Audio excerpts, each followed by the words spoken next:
Hi friends आज बनइबा कपे चाउल रे आमर एते बढ़िया नास्ता। तो जी यहाँ को थरे खाई ता मन तो पूरा किणी हो निहाती थरे बनइबा। तो चलतु पिलाठू नहीं कि बड़ पर्यंत जहाँ को भी दियंती यही नास्ताटा पूरा मन किणी नहीं गला भली यही नास्ता।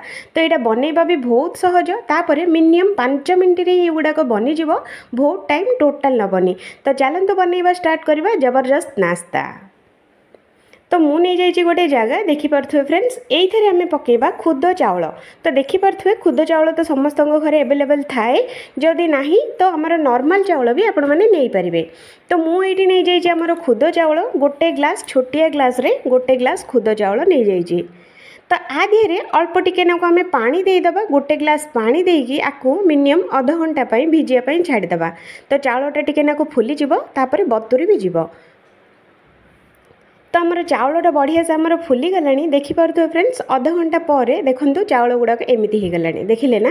तो चाउल गुड़ाक बढ़िया से आमर बतुरी गला मिनिमम आधा घंटा छाड़ी दिंतु देखिए बहुत सुंदर बतुरी जीव। तो युड़ाक धोइला बेले भी बहुत जाग्रत धोइबे। तो मुझे धोई सारी तो चलतु ग्राइंडिंग करनवा।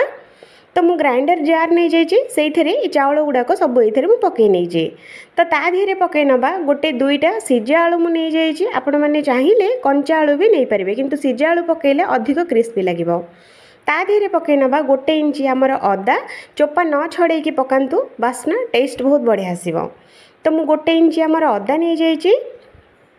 तो ता धीरे पकई नवा हाफ टी स्पून जीरा। जीराटा डाइजेशन तापर टेस्ट भी बहुत जबरदस्त आसो।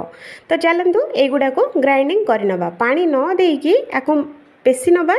तो देखो फ्रेंड्स मु पेसी सारी देखिले ना। तो चलतु आपको आ गोटे जगह को बाहर करनवा। तो देखिपे फ्रेंड्स यार क्वांटिटी केमिति अच्छी देखिले ना। बेसी पानिया नहीं बेसी मोटा नहीं सेमिति ही रखिए। टोटाल पानी देबेनी। जदि ग्राइंडिंग जार रे जदि बुलूनी तो ठोपे पानी दिंतु बेसी नहीं। तो मुझे नहीं जाइए अलग जगह को बाहर कर देइछि। तो ता धीरे पकई नवा गोटे टीस्पून आमर चाउल गुंड निहाती पकातु। तो ता धीरे पकई नवा किछि कुटा होइथबा आमर सुखिला लंका निहाती पकातु। राग को आपण मैंने देखिके पकातु, जदि पिला माने अछंती तो कम पकातु। तो ता धीरे पकई नवा अल्प टिके नाकु आमर धनिया पत्र कटा होइथबा धनिया पत्र एठी आमे देइदबा। अल्प टिके नाकु कटा होइथबा आमर भृसुंगा पत्र देइदबा। टेस्ट आ बास्ना जबरदस्त आसीबो। तो ता धीरे देदेबा आम गोटे मीडियम साइज पियाज ताको चुन चुन काटिकी ये आम देदेबा। तो मोर फेवरेट बोली मुझे कैप्सिकम दे दूची फ्रेंड्स। आपण मानकर जो वेजिटेबल पसंद से वेजिटेबल आपण मैंने ऐड करें। मोर बहुत ही पसंद कैप्सिकम। तो से छोट छोट कटा होता कैप्सिकम मु गोटे गिना नहीं जाइए। तो ता धीरे पकई नवा आम हाफ टी स्पून लुण आपण मैंने स्वाद अनुसार पकई पारे। तो आ धीरे पकई नवा हाफ टी स्पून आमर धनिया गुंड ये आम पकई नवा।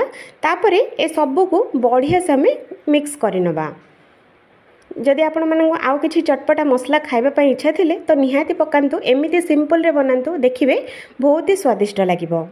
ताको बढ़िया से आम गोलई दबा। तो देखंतु फ्रेंड्स बेसी माने पानिया करिवेनी। तो मुझे बढ़िया से आमर गोलई देइछि। तो देखिपे एमती आपको मुझे गोलई सारी। तापर मुझे सेलो फ्राए करुँची। आपण मैंने चाहिए जदि डीप फ्राए करने चाहूँगे तो डीप फ्राए भी करें किंतु मुझे सेलो फ्राए कर दूची। तापर एगुड़ाक हल्का गरम हो सारा पर तेल ये आम छोट छोट करके ये आम देदेबा। बेसी बड़ करवानी छोट छोट जेहेतु पिला मानू देले एगुड़ाक बहुत खुशी हो। जदि छोट छोट आम बनाऊे पिला माने बहुत खुशी रे खाई नेबे। तो ये छोट छोट ये देदेबा देकी आपको 2 ରୁ 3 मिनिट सेकी होगापी छाड़ीदबा। तो 2 ରୁ 3 मिनिट पर एगुड़ा को धीरे धीरे पितिपातिया साहाय्य आपको गोटी गोटी करके ओल्टे नवा। तो देखो फ्रेंड्स केते बढ़िया लगुच केते सुंदर देखा जाउछि देखिले ना। तो एगुड़ा को भाजी हो गलानी। तो देखो फ्रेंड्स मिनिमम आपको बेसी टाइम टोटाल नबनी 5 मिनिट रे एगुड़ा को भाजी हो। तो एगुड़ा को बढ़िया से आमर हो गलानी। तो चलतु एगुड़ा को आम बाहर करनवा। एगुड़ाक छणा दिहरे आपको छाणी नवा। बेसी तेल भी पिएनी तापर बहुत शीघ्र हो अधिक रु अधिक स्वादिष्ट लगे। यार टेस्टा को पकुड़ी ठू भी कम नुह। तो ता धीरे आउ बाकी तक जमी रहा सेम प्रोसेस रे छोट छोट करके ये आम छाणी नवा। तो देखो फ्रेंड्स एमती छोट छोट चाहिए छोट छोट पकातु ना बड़ भी खावाई इच्छा थे बड़ भी निहाती पकातु किंतु छोट छोट कले शीघ्र होपर टेस्ट भी बहुत बढ़िया आसो। तो युड़ा भी सेम से परी गोल्डन कलर है पर्यंत एगुड़ा को भाजी नवा। तो एगुड़ा को भी गोल्डन कलर हो गला। तो देखो एगुड़ा सबू आम एबे बाहर कर नवा। तो देखो फ्रेंड्स आमर कपे चाउल रे आमर केते सुंदर नास्ता देखिले ना। जदि भल लगे तो नियाती थरे बनातु। आशा करुच्ची ये वीडियोटा बहुत भल लगे बोली। जदि कौटी ना कौटी जदि टिके हेले भी वीडियोटा भल लगे तो मो चैनल टी को सब्सक्राइब करने पाखरे थिबा बेल आइकन टी को क्लिक करने। एटा बाहर पूरा कड़क कड़क लगुए भितर पूरा नरम नरम लगुए खाइबा पई बहुत टेस्ट लगुए। तो भल लगे नियाती थरे बनातु। आशा करुच्ची रेसिपीटा बहुत भल लगे बोली। तो फ्रेंड्स मु रोहुची आउ थरे देखा गोटे फ्रेश वीडियो रे। से पर्यंत जय जगन्नाथ।